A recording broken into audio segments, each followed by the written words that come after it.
ভাই, আপনার লাগেনি তো? সরি সরি ভাই। না না, লাগেনি। আচ্ছা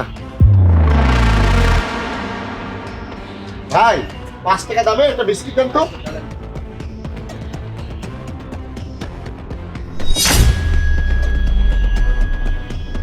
কি হয়েছে ভাইয়া, আপনি কি খুঁজছেন? ভাই, আমি আমার প্যান্টের পিছনের পকেটে মানি ব্যাগ রেখেছিলাম, খুঁজে পাচ্ছি না। সরি ভাই, রাখেন।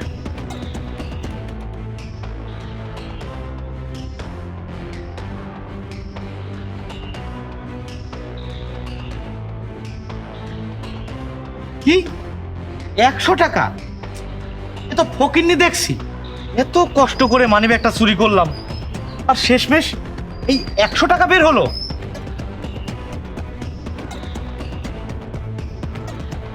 এটা কিসের চিঠি দেখি তো।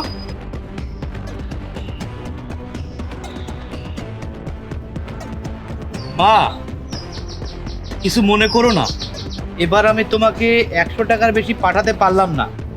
আমি জানি তুমি 100 টাকা দেখে অনেক কষ্ট পাবে। ইনশাল্লাহ সামনেবার এর থেকে বেশি টাকা পাঠাবো। নিজের যত্ন নিও মা। জাহিদ।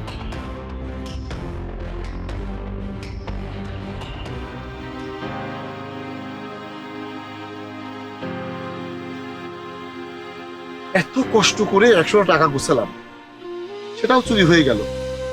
এখন কি হবে? মা তো অনেক কষ্ট পাবে। আর এখন আমি কোন মুখে মায়ের সামনে গিয়ে দাঁড়াবো? মাকে কি করে বলবো যে আমার চাকরি নেই? কি যে করবো কিছুই তো বুঝতে পারছি না। আরে ভাই, আপনার লাগেনি তো? না না ভাই। ভাই, আপনাকে না আমার চেনা চেনা লাগছে। মনে হচ্ছে কোথায় যেন দেখেছি। আরে ভাই, এই দুনিয়াটা পুরো গোল। আল্লাহ তাআলা হয়তো কোনো না কোনো সময় দেখা করিয়ে দিয়েছে। ঠিকই বলেছেন ভাই। ঠিক আছে ভাই।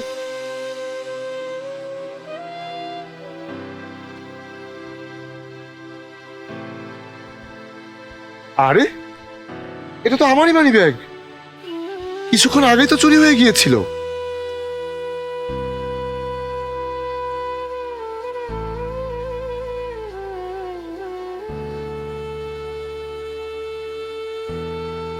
ভাই, তোমার 100 টাকার সাথে আমি আরো 900 টাকা দিয়ে তোমার মায়ের জন্য 1000 টাকা পাঠানোর ব্যবস্থা করে দিলাম। বন্ধু, মা সবারই একই হয়।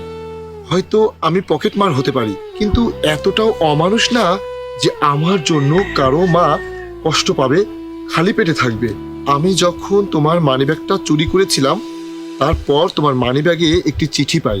চিঠিটা পড়ে তোমার অসহায়ত্বের কথা জানতে পেরে আমি খুব কষ্ট পাই।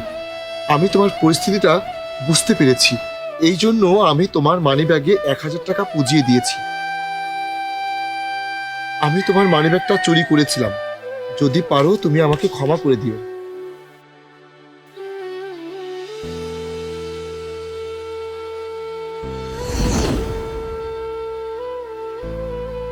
ভাই, আপনার লাগেনি তো? সরি সরি ভাই। না না, লাগেনি।